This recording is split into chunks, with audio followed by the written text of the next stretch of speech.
November 24th, 1971. A stormy night before Thanksgiving. A man in a black suit, skinny tie, and dark sunglasses walks into Portland International Airport. He's calm, confident, mysterious.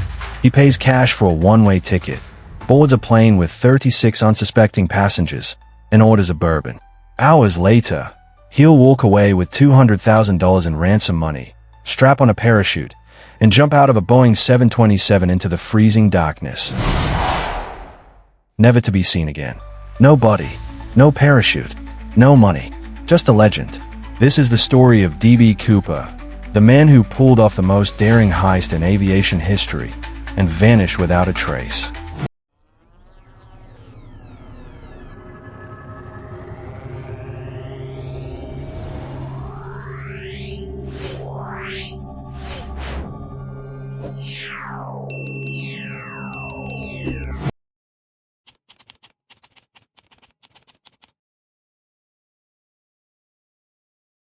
It was the day before Thanksgiving, November 24th, 1971. The world was in a different place. The Vietnam War was raging, Richard Nixon was president, and airline security was almost non-existent. You could walk into an airport with cash, buy a ticket under any name, and board without ID or screening. Into this world walked a man in his mid-40s. Dark suit, skinny tie, sunglasses. He called himself Dan Cooper. With $20 in cash, he bought a one-way ticket to Seattle on Northwest Orient Flight 305. It was just a short 30-minute hop, a routine flight with 36 passengers and a Boeing 727. Nothing seemed unusual, at least, not at first. Shortly after takeoff, a flight attendant noticed Cooper watching her. He slipped her a note.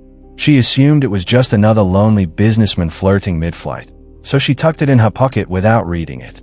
That's when Cooper leaned forward and whispered the words that would change everything. "Miss, you better look at that note. I have a bomb." When she unfolded it, the instructions were chillingly precise. Cooper demanded $200,000 in unmarked $20 bills and 4 parachutes. He calmly opened his briefcase and showed her a device with red sticks, wires, and a battery. Whether it was real or fake, no one dared to test him. The captain relayed the demands to air traffic control. FBI agents scrambled to gather the money, while the plane circled Seattle for nearly 2 hours, waiting. Passengers were told only that there was a technical delay. But here's the strange part. Cooper wasn't a raving lunatic. He was polite, calm, almost charming. He ordered a bourbon and soda, paid for it, and even tipped the stewardess. He told her not to worry, that everything would be fine if they followed instructions. At one point, he even remarked that the pilots should be given a hot meal after landing. This wasn't a man in panic. This was someone completely in control. The plane landed at Seattle-Tacoma Airport. FBI agents delivered the ransom money, $200,000 in cash, and 4 parachutes. Cooper ordered that the cabin lights be dimmed, so snipers couldn't see inside. He released the 36 passengers and 2 flight attendants, keeping only the pilots, a flight engineer, and 1 stewardess. His next instructions were bizarre.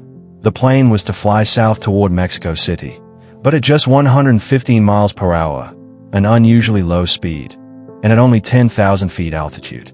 He ordered the landing gear down and the wing flaps extended. The pilots protested. They'd never reach Mexico like that.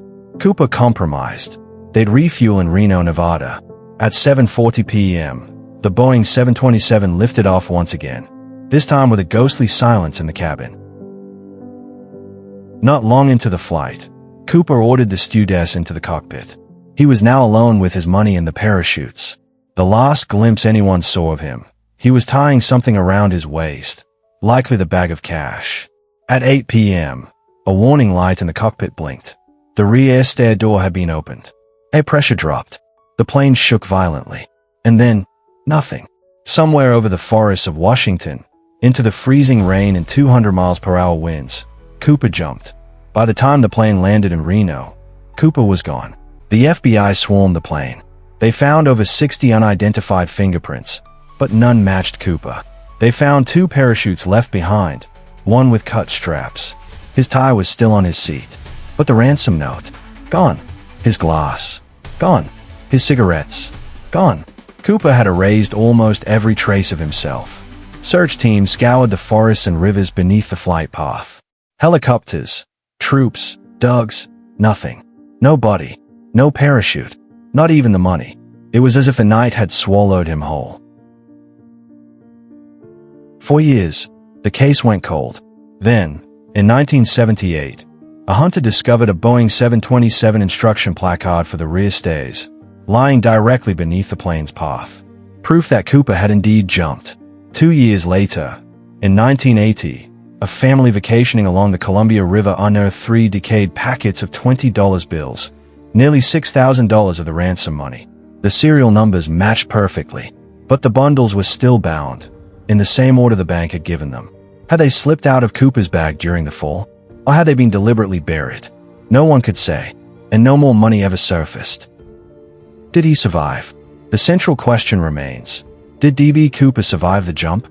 On one hand, conditions were brutal. Freezing rain, high winds, pitch darkness. He wore only a business suit and loafers.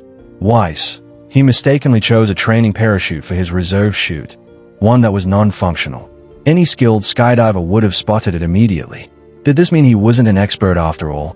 But others argue the opposite. He chose the perfect time to jump, when A-Force jets tailing the plane couldn't see him. He seemed familiar with the terrain, pointing out landmarks below. Military paratroopers later confirmed the jump was dangerous but not impossible. If anyone could have made it, it was someone like Cooper. Over the years, the FBI investigated more than 1,000 suspects. Some stood out. Richard McCoy, a Vietnam veteran who hijacked a 727 just months later in an almost identical fashion. But he was younger, less polished, and had an alibi. Dwayne Weber, who allegedly confessed on his deathbed. William Smith, a Boeing employee with access to titanium and chemicals found on Cooper's tie. And yet, no proof stuck. Witness descriptions varied, leads fizzled, and every suspect eventually fell apart. In 2016, after 45 years, the FBI officially closed the case.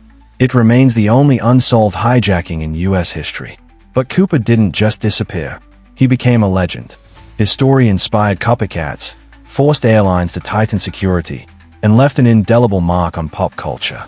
Films, songs, even Marvel's Loki paid tribute to the mysterious hijacker. D.B. Cooper wasn't just a criminal. He became America's last folk hero, a man who rubbed the system, outsmarted the FBI, and vanished into myth. Microphone final thoughts. More than 50 years later, the truth about D.B. Cooper is still out there, hidden in the forests of Washington, buried under a riverbank, or perhaps living quietly under a new name. Who was he? A desperate man, a master thief, a former soldier, or just a lucky amateur? We may never know.